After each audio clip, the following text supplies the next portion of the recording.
Olá a todos, Carlos Borges aqui, Oldwaycast, continuando a leitura das cartas entre Freud e o pastor Oscar Pfister. Seguimos logo ao vídeo, as cartas. Viena, Bergamo 19, 20 de fevereiro de 1909. Excelentíssimo doutor, da sua carta obtenho a alegre certeza de que a diferença entre nossas visões somente começa quando moções emocionais passam a influir sobre os processos de pensamento. Certeza, portanto, de que esta diferença somente pode ter a importância de uma útil variação. No sentido histórico mencionado pelo senhor, penso que também posso me chamar de protestante, entre aspas, e recordar-me de que meu amigo professor von Helfers, em Praga, cunhou para nós dois o nome de protestantes sexuais. Não creia que ademais me aflijam as zombarias e as incompreensões na literatura. Há dias em que a uniformidade das reações deprime um pouco meu humor, mas em nenhuma hora desanimo de perscrutar até o final os temas tão valorizados também pelo Senhor. Espero que não valorizados em demasia, entre parênteses. Quando, no início de março, o Senhor receber de mim um pequeno livro, considere-o como um sinal da minha alta apreciação pelos seus esforços e sua colaboração, seu cordialmente dedicado Freud. Viena, Bergamo, 18 de março de 1909. Excelentíssimo doutor, não posso expressar melhor os meus agradecimentos pela sua última publicação no Evangelische Freiheit. Falar alemão aqui vai ser complicado. Numa revista evangélica, do que pelo pedido de que aceite algumas reflexões que se impuseram a mim durante a leitura.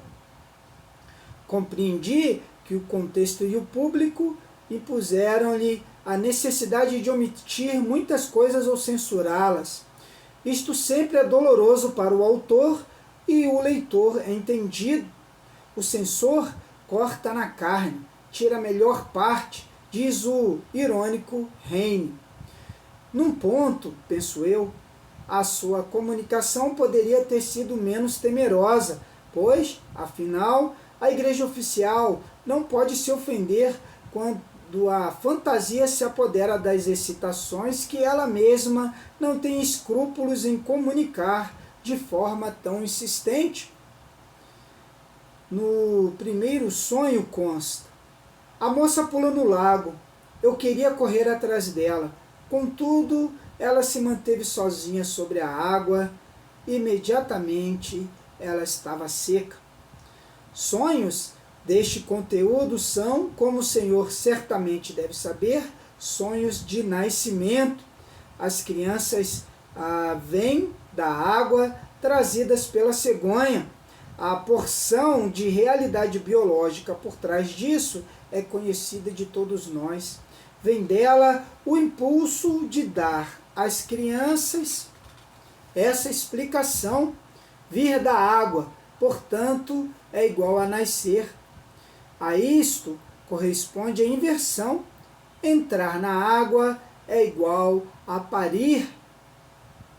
Como consequência da ligação indissolúvel entre morte e sexualidade, a pobre mulher que quer livrar-se da vida só pode fazê-lo pelo caminho da realização simbólica de uma fantasia sexual. Ela entra na água, isto é, ela dá à luz, ou ela se lança de uma altura, isto é, ela cai da cama, ou ela se envenena, isto é, ela engravida. Envenenamento em condições do vômitus gravidarum é igual gravidez. Por causa da facilidade da configuração, através do contrário, os simbolismos de parir e nascer são frequentemente trocados. Nos conhecidos mitos de enjeitamento de Sargão de Acade, Moisés, Rômulo, etc., o enjeitamento na caixinha e na água significam o mesmo, assim como o subsequente resgate da água, ser nascido. Caixinha é box, recipiente, genitália, útero. Daí vem as lendas do dilúvio. No referido sonho, ele quer correr em socorro da moça que se atirou na água, mas esta se mantém sozinha na água e também sai por si. Como esta moça é a Nossa Senhora, este traço significa que ele quer ajudá-la no parto, isto é, ajudá-la a ter a criança. Mas a Nossa Senhora tem a criança sem o auxílio masculino, como virgem. Por isso, a alusão seguinte, logo ela estará totalmente seca, a concepção imaculada. A vacilação no final do sonho, a dúvida se é ela ou não, só pode corresponder às dúvidas do sonhador quanto à doutrina católica a qual ele quer aceitar, isto é, quanto à possibilidade de uma tal concepção imaculada em um nascimento virginal. A declaração de que o sonho não é nenhuma novidade, de que ele já sonhou coisas parecidas, combina bem com as demais inferências, pois ocorre frequentemente que no sonho se vê uma paisagem e se tem a sensação: já estive aqui antes. Esta paisagem sempre é a genitália da mãe, certamente o lugar do qual se pode afirmar com a maior segurança que já se tenha estado ali. Do contrário, nem estaria no mundo. O mesmo significado tem: este sonho eu já sonhei, este desejo eu já tive com frequência para com a genitália da mãe. Entre parênteses. Fecha parênteses. Eu bem sei que esta parte da interpretação do sonho o Senhor não poderia descrever com tanta facilidade como aquela do nascimento virginal, mesmo que para o Senhor fosse transparente.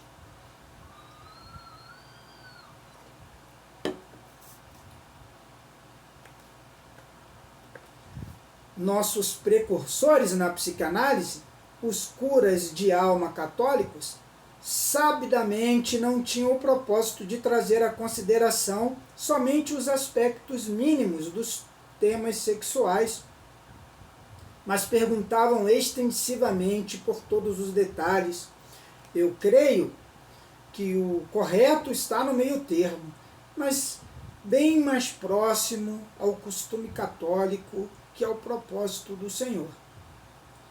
Ademais, suas investigações deveriam trazer rapidamente um resultado típico, visto que, para o pensamento religioso, as linhas mestras estão pré-determinadas na família: Deus, Pai, Nossa Senhora, Mãe, o próprio paciente, nenhum outro do que Cristo. O Senhor pode deduzir como seu trabalho é estimulante pela confissão de que eu ainda poderia encher mais algumas folhas de papel com anotações. Somente mais uma desta história clínica eu obtive um reforço na impressão de que o experimento da associação não produz nada de excepcional na análise dos neuróticos, imprescindível na demência praecox, e de forma alguma é preferível à técnica da associação livre. As reações obtidas não são menos distantes, e o experimento da associação dificulta que se siga tecendo ideias. Com Dedicadas saudações e calorosos desejos para o prosseguimento dos seus belos trabalhos, seu Freud. Mais uma carta, Viena, 30 de março de 1909. Muito honrado, doutor. Jung deixou-me ontem à noite, mas obviamente não pude censurá-lo por sua causa, porque o Senhor somente fez a mesma coisa que ele e também eu, isto é, publicar conforme o estado momentâneo de conhecimento, para depois modificá-lo de acordo com o seu avanço. Nisto, todos nós trazemos ao leitor inculto o suficiente em novidades e mais do que ele está disposto a assimilar.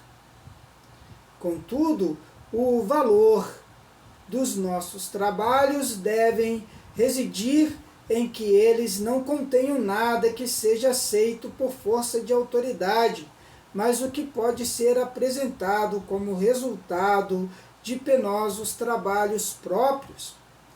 Ao realizar mais trabalhos, o Senhor vai se convencer pessoalmente de que é correto fazer valer um certo simbolismo fixo de sonhos.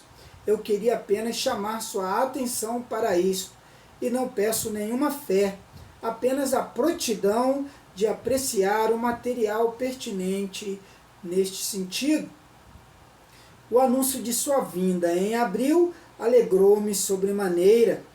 Peço-lhe para organizá-la de tal modo que possa comparecer a um jantar com os meus e depois ficar uma hora comigo. De bom grado poderão tornar-se mais horas. Se sua visita cair num domingo, poderei convidá-lo também para o almoço e teremos maior proveito. Uma momentânea infecção nos olhos está dificultando hoje o escrever. Por isso, adio muitos assuntos para a bela oportunidade de trocarmos ideias oralmente. Seu cordialmente dedicado, Freud. Aqui acabamos esta carta, este vídeo, Audiocast na Antiga Estrada, Moda Antiga.